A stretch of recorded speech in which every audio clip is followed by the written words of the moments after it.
La primera noticia tiene que ver con la guerra contra las drogas y está en las primeras páginas en muchos diarios de América Latina y en periódicos europeos como el diario The Guardian de Londres. La guerra contra las drogas es una expresión acuñada por el presidente Richard Nixon en Estados Unidos en los años 70. Desde entonces ha habido un gran debate sobre si la represión ha funcionado, ha sido útil o no.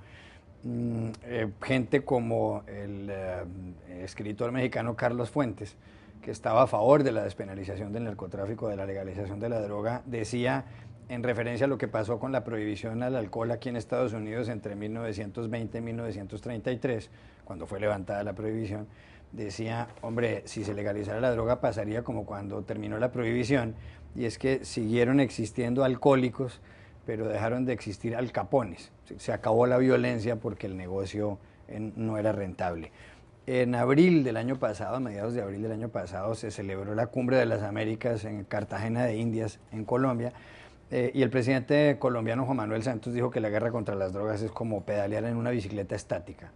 Se le pidió a la Organización de los Estados Americanos, a la OEA, un informe sobre esta situación, sobre la guerra contra las drogas, y José Miguel Insulza, el secretario general chileno del organismo, acaba de entregar en Bogotá al presidente Santos el informe que ha preparado la OEA sobre el asunto, en donde básicamente se dice que la política actual, la guerra contra las drogas, no funciona. Varios expresidentes latinoamericanos han dicho lo mismo, como Fernando Enrique Cardoso de Brasil, Ernesto Zedillo de México y César Gaviria de Colombia. Extrañamente lo han dicho de expresidentes, cuando eran presidentes decían una cosa completamente distinta.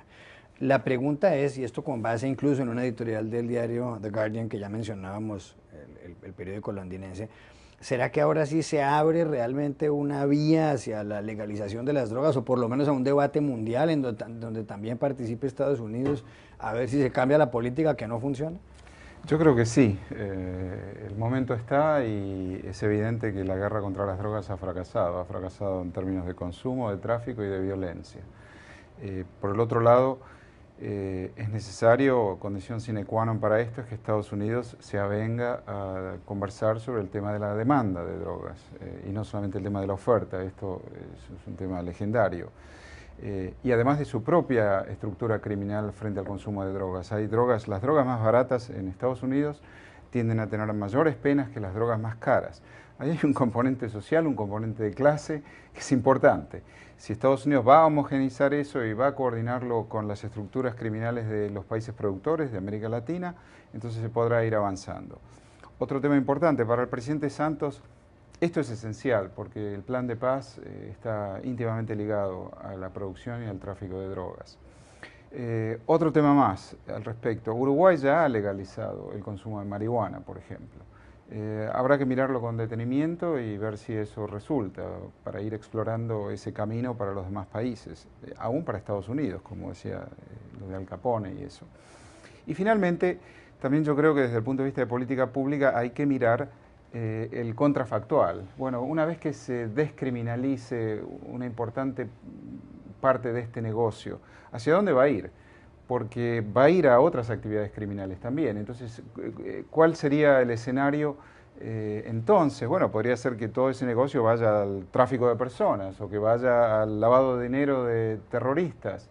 Entonces podríamos estar en una situación aún más complicada. Desde el punto de vista de política pública eso es necesario evaluar y conversar, y no va a ser mañana, pero en esa dirección va el debate.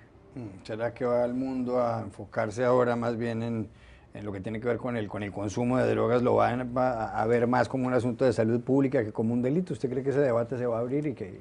Bueno, ese es lo que ha pasado con el alcohol, como decía Carlos Fuentes, es decir, ha pasado de ser una cuestión de salud, de moral pública a ser una cuestión de salud.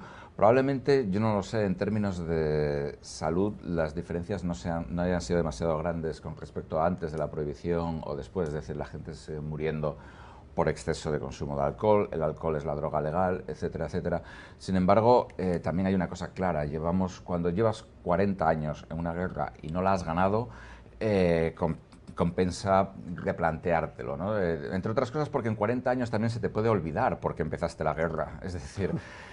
ahora mismo no solamente países de América Latina, en Estados Unidos varios estados han legalizado el consumo de marihuana En California, por ejemplo, con fines teóricamente médicos, en la práctica en California, pues prácticamente quien quiere compra marihuana sin ningún problema y no ha pasado nada, no se han venido abajo los muros de Los Ángeles ni de San Francisco.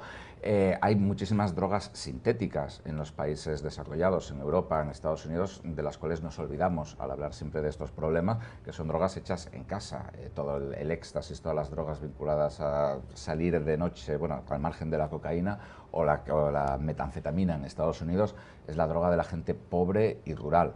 Con lo cual, yo creo que por lo menos es necesario abrir un debate. Sí que es cierto que tampoco yo creo que se puede resumir en una sola frase.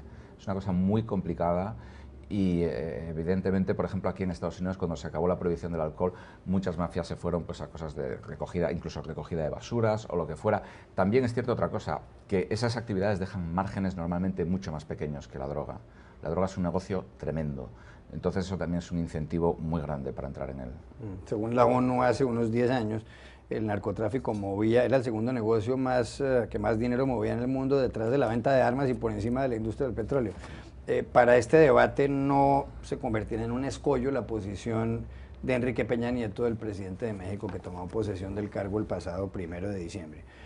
Que este miércoles va a estar en la ciudad colombiana de Cali, en la cumbre de lo que se llama la Alianza para el Pacífico, junto con el presidente peruano, Ollanta Humala, con el presidente de Chile, Sebastián Piñera, con el presidente de Colombia, Juan Manuel Santos. Y lo digo porque acaba de darle una entrevista a la revista Semana de Colombia. El señor Peña Nieto dice que él personalmente está en desacuerdo con la legalización. Lo que pasa es que esos problemas tenemos la tendencia a verlos en blanco y negro. Entonces, la guerra contra las drogas o legalización. En realidad hay una cantidad, oferta o demanda, y en realidad en la mitad hay una cantidad de asuntos que vale la pena discutir a fondo. Primero, la legalización no es la solución o la alternativa a la guerra contra las drogas, es uno de los caminos, conjuntamente con otra cantidad de temas que se tienen que tratar para buscar una alternativa a la guerra contra las drogas. Como bien decía el general Oscar Naranjo, colombiano y asesor de Peña Nieto, el hecho de llamar algo guerra implica que alguien se tiene que morir para ganar o perder. Entonces, eso es uno de los componentes importantes del replanteamiento. Y lo otro es que, bueno, las soluciones que están planteando son muy largas. Hacer un gran programa de prevención en los Estados Unidos, ¿cuánto se demora eso en implementar? Abrir un diálogo para ver la alternativa de la guerra contra las drogas. Ya sabemos los plazos de la OEA, cuánto se demoran en dialogar. Y por otro lado, qué sé yo, fortalecer los sistemas judiciales también son demorados. Y las referencias y las comparaciones con la prohibición del alcohol son válidas para la reflexión, pero en este momento, y como son en los negocios del narcotráfico, Al Capone es un santo al lado de las organizaciones criminales transnacionales que implican el negocio de las drogas. Entonces, si bien es importante que se abra el debate, es importante también que siga un compromiso como lo ha establecido Peña Nieto para parar con la organización criminal que está detrás.